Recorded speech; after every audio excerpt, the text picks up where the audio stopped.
নমস্কাৰ প্ৰিয় দৰ্শক মণ্ডলী, আমাৰ আজি এই অনুষ্ঠানলৈ বিশেষভাৱে আমি নিমন্ত্ৰণ জনাই অনা মিছ কৰবী কলিতা তেখেতক আমি আজি এই অনুষ্ঠানভাগিত 2026 বৰ্ষত আমাৰ কিছু ভৱিষ্যতবাণীৰ সম্পৰ্কে দুই এষাৰ মন্তব্য দিবলৈ আমি নিমন্ত্ৰণ জনাই আহিছোঁ। সেয়েহে আমি পোনপ্ৰথমে বাইদেউৰ ওচৰলৈ যাওঁ।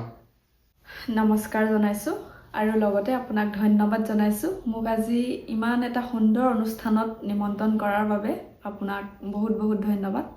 2025 বৰ্ষটো আমাৰ বাবে বহুত বেয়া বছৰ, সেইটো অসমবাসী সকলোৱে জানে। এইটো এটা অভিশপ্ত বছৰ। গতিকে 2026 বৰ্ষত আমি কিছু সম্ভাৱনামূলক তথ্য মই আপোনালোকক দিব পাৰোঁ নেকি, তাৰ বাবে চেষ্টা কৰিম। আৰু ইয়াৰ মাজত যদি কিবা মই মাথো অধ্যয়নহে কৰি আছোঁ, এইখিনি কওঁতে যদি মোৰ কিবা ভুল ভ্ৰান্তি হয় তেতিয়াহ'লে আপোনালোকে মোক ক্ষমা কৰি ল'ব।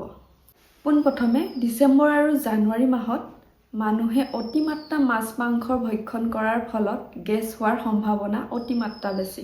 ডিচেম্বৰ আৰু জানুৱাৰী মাহত পিকনিক খাবলৈ গৈ যধে মধে চিচাৰৰ মদৰ বটল ভাঙি পেলাই দিয়াৰ বাবে মানুহৰ ভৰি কটা সম্ভাৱনা বেছি। অত্যাধিক মদ্যপান কৰি দ্ৰুতগতিত যান বাহন চলোৱাৰ ফলত দুৰ্ঘটনাৰ সম্ভাৱনা অতিমাত্ৰা বেছি। ডিচেম্বৰ আৰু জানুৱাৰী মাহত জীৱ হত্যাৰ অতিমাত্ৰা সম্ভাৱনা বেছি।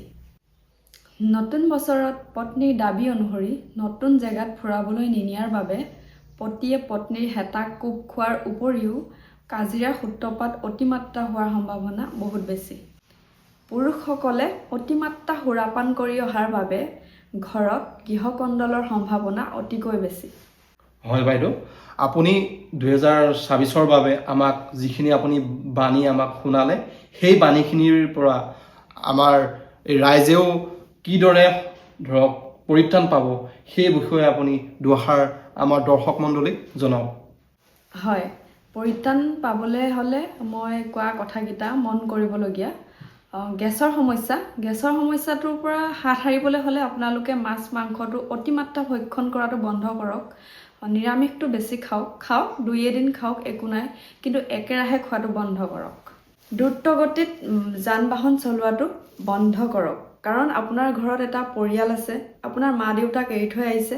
গতিকে বাইকৰ বা গাড়ীৰ স্পীড বঢ়োৱাৰ আগত এবাৰ মা দেউতাৰ মুখখন মনলৈ আনক, যাতে দ্বিতীয় খানা খোৱা দল এটা আহি তাত আপোনাৰ বটলৰ চিচাৰে ভৰি নাকাটক। সেই হেতুকে আপোনালোকে খানা খোৱা ঠাইডোখৰ পৰিষ্কাৰ কৰি থৈ আহিব, বটল ভাঙি থৈ নাহিব, সকলো চাফ চিকুণ কৰি থৈ আহিব।